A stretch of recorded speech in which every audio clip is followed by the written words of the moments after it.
You may never have heard of her.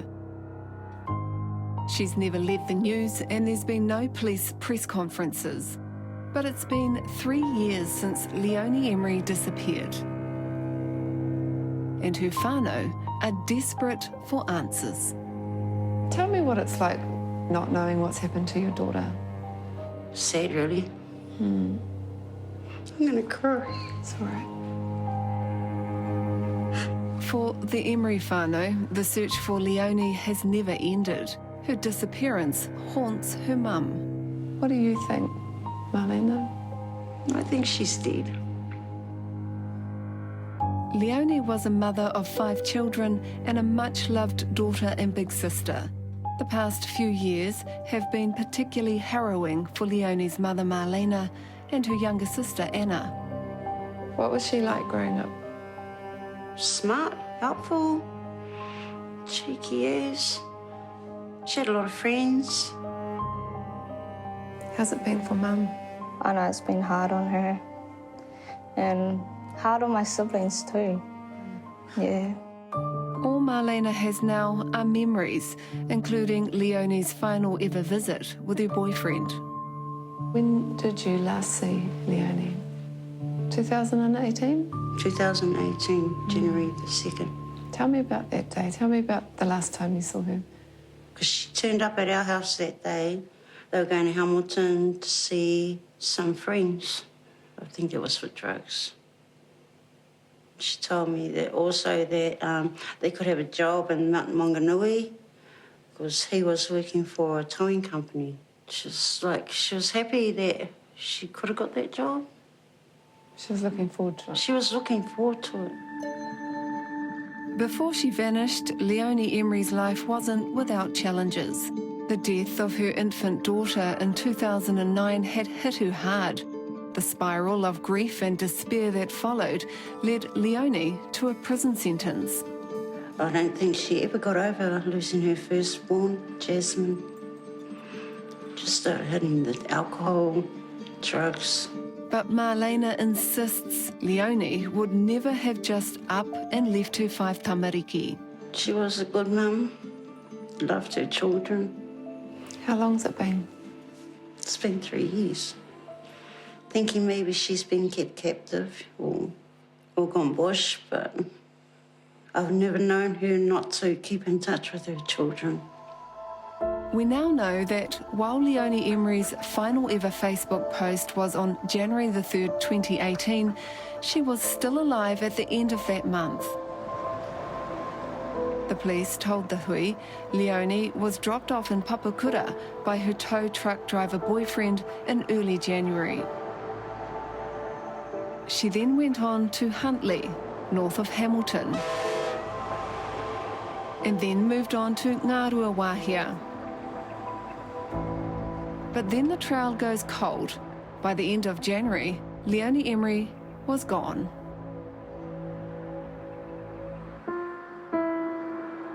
I actually thought she went to work at Mount Maunganui, like she said. But she wasn't texting. She wasn't on Messenger. She wasn't posting anything on Facebook anymore. I did a post in June 2018, if anyone had seen her, but nothing came back. They had seen her there at the address we went to, eh? Yeah. Given Leonie's recent history, Marlena thought there was a reasonable explanation for the lack of contact. So I presume she went to prison. I let it go for a whole year, thinking that. So during that year, she tried to track Leonie down in jail, contacting corrections to find where she might be. What was their response? They said there was nothing they could do because of the Confidentiality Act. I still had to wait until she contacted me and given me permission for me to actually be contacting her. Those crucial months meant police were not told of Leonie's disappearance until a year after her final Facebook post. Tell me how you feel about the police response to your family. Hopeless. Do you feel like they've taken you seriously? No, they still think she's missing. When we first met Leonie's whānau, they hadn't heard from police for a year. When we last seen her, But Leonie's younger sister Anna is convinced someone out there must know something about her disappearance. What's that like, living with no answers? hard. The police don't really help. No one really helps. Hard knowing these people that know something and they won't say anything to us, to anyone. They just hide it. How can they live knowing that? How do you live with it? Just take it day by day. And as the days, months and years go by, Melanena and Anna have taken it upon themselves to do their own research, driving to multiple towns across the North Island looking for Leonie. I went down there, searched everywhere. I even had a photo, took it into the local alcohol shops because I knew she'd always... Drunk? Yep, go and buy alcohol and no, took it into the full square there, no one's seen it. And they obsessively trawl her social media, hunting for clues that might help find her.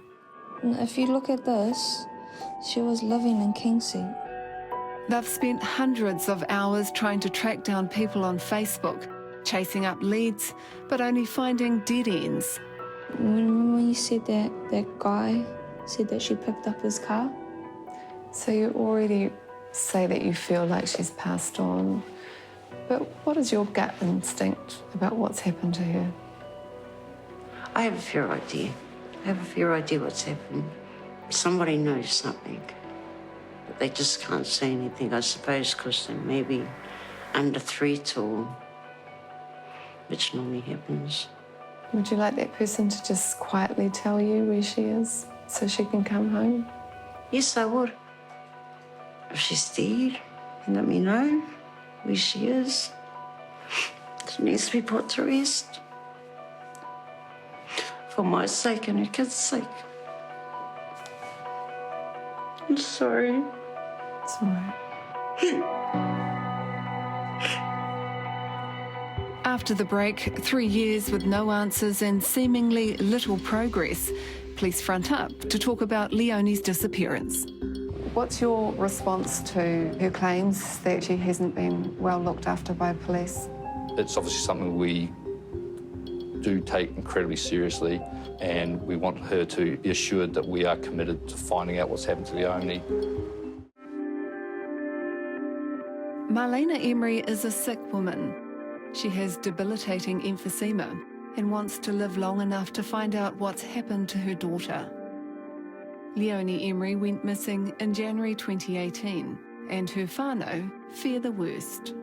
Today, Melanena is anxiously waiting to meet with the police for an update on what's happened to Leonie. How are you feeling about today? Nervous? Yeah, quite nervous. Really nervous. We'll see what they have to say. Melanena doesn't believe the police have done enough to find her daughter. She says that besides a post on the police's missing persons page and a reference on Police 10-7, there have been no press conferences, no fresh appeals for information, and little communication. It's led to a breakdown in her relationship with police. I guess they'll be feeling a little bit anxious as well because this relationship hasn't been perfect. You know, what are you hoping to get from it? I'm not really sure. I know I ain't going to get closure. I know that for sure, but yeah. Some information, perhaps? Yeah. Melanena met with the police for an hour. After her briefing, we sat down with the detective in charge of the case, Rob Hunkin. When we spoke with Melanena, Leonie's mum, earlier, she expressed that the relationship between her and police hadn't been great in the last year and a half. You've met with her now, so, you know, how was that? It was constructive. It was good to meet up with her and talk her through some of the progress we'd made, and also address some of the challenges we'd had in communicating with her. Police had described Leonie as being transient, a term Melanena believes is inaccurate and stigmatising. Do you acknowledge that that's a term that might not bring in lots of support for somebody or interest in somebody who's gone missing? Yeah, I don't think it's. I don't think was not a label for a person. That's not how we were using it. Basically, she just was a free spirit and moved where she wanted to go, when she wanted to go. So we would never label her as anything around that. But she did not stay in places long at that period of her life. She did have a roof over her head, though. She wasn't, like, sleeping on the streets or anything. No, because she was moving from addresses and associates and family members, and which happens to people during periods of their lives. What's your response to, you know, her claims that, you know, she hasn't been well looked after by police? We'd always like to have as open and constant contact that we can with families of victims or complainants for all matters. But the reality is those communications sometimes fall down for whatever reason. It's obviously something we do take incredibly seriously, and we want her to be assured that we are committed to finding out what's happened to Leonie as much as she is. We appreciate that for her and any family, this is the worst case scenario that you could have, which is missing a loved one and trying to find the answers. But for a variety of reasons, we can't always communicate everything we know to maintain the integrity and progress of the investigation. But what police have been able to tell Māngai today is that Leonie was alive for several weeks after her last social media post on January the 3rd, 2018. So we have managed to track her movements from the Huntley area and on the 12th of January 2018 to her moving to Ngaruawahia, and she remained there for a period until a last confirmed sighting on the 26th of January 2018. Police confirmed that her ex-boyfriend did drop her off in Papakura in early January.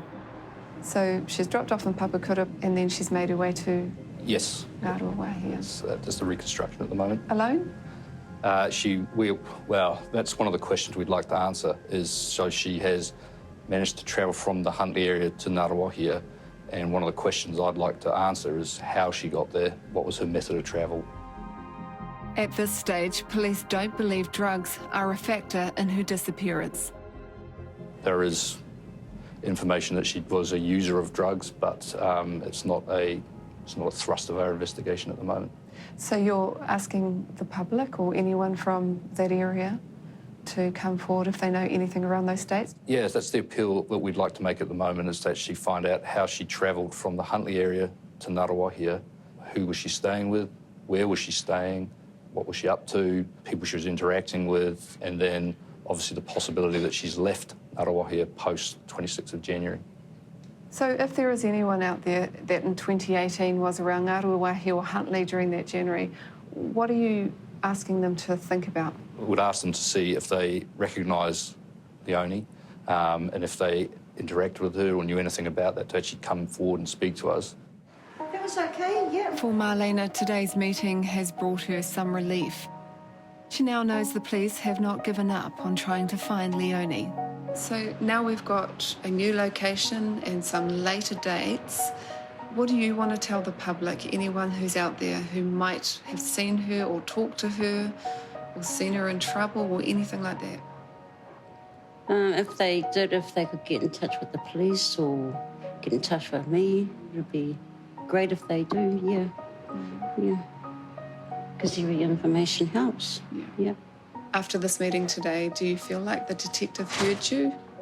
When he explained everything, I just felt that they're actually doing something. You know, these things that you can't be told and things that can't be, yeah. So you guys going to keep in touch now? Yeah. Exchange phone numbers, emails, going to keep in touch. Melanena is now in a race against failing health to find out what happened to her daughter. Leonie Emery may not be well known, but to her whānau, she's everything. You'd like to know, before you get too sick? Yeah, I would like to know. It's taken a real toll on you. It has. I live every day thinking and wondering where she is. She needs to be put to rest.